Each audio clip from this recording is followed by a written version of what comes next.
जळगाव जामोद तालुक्यातील एकूण 47 ग्रामपंचायतीचे आरक्षण 25 जून रोजी काढण्यात आले होते, परंतु सर्वोच्च न्यायालयाने ओबीसी प्रवर्गासाठी 27% राजकीय आरक्षण कायम ठेवल्याने व न्यायालयाच्या आदेशाने 8 जुलै रोजी स्थानिक तहसील कार्यालयामध्ये 47 ग्रामपंचायतींच्या सरपंच पदासाठी आरक्षण काढण्यात आले। यामध्ये अनुसूचित जातीसाठी एकूण 7 ग्रामपंचायत, अनुसूचित जमातीसाठी 8 ग्रामपंचायत, नागरिकांचा मागास प्रवर्ग यासाठी 13 ग्रामपंचायती व खुल्या प्रवर्गासाठी 19 अशा 47 ग्रामपंचायती या प्रवर्गासाठी राखीव ठेवण्यात आल्या असून चिठ्ठीद्वारे आरक्षण काढण्यात आले। यामध्ये अनुसूचित जमातीसाठी सावरगाव, पिंपळगाव काळे, टाकडी पारसकर, अनुसूचित जमातीसाठी हिंगणा बाळापूर, भेंडवळ बुद्रुक, पळशी वैद्य, उमापूर, नागरिकांचा मागास प्रवर्गासाठी आडोळ बुद्रुक, मानेगाव,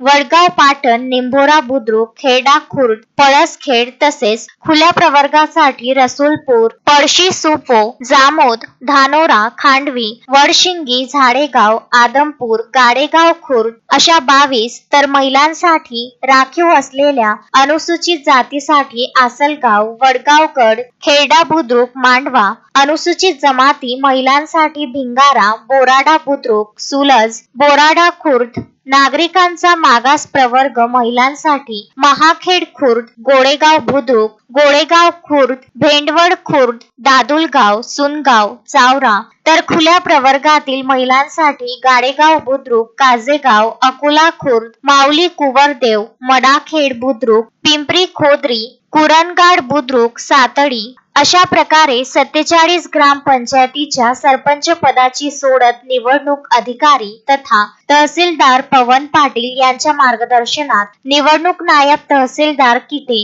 सत्यविजय जाधव यांनी ही प्रक्रिया पार पाडली। सरपंच पदाचे आरक्षण 10 वर्षीय श्रीराज सातव या लहान मुलाच्या हाताने चिठ्ठ्या काढण्यात आल्या। यावेळी देविदास घोंपे, प्रशांत तायडे, ॲडव्होकेट भालेराव पाटील, अशोक काडपांडे, मोहम्मद साबिर यांच्यासह तालुक्यातील राजकीय मंडळी व नागरिक पत्रकार उपस्थित होते। मनीष ताडे, विदर्भ न्यूज, जळगाव जामोद।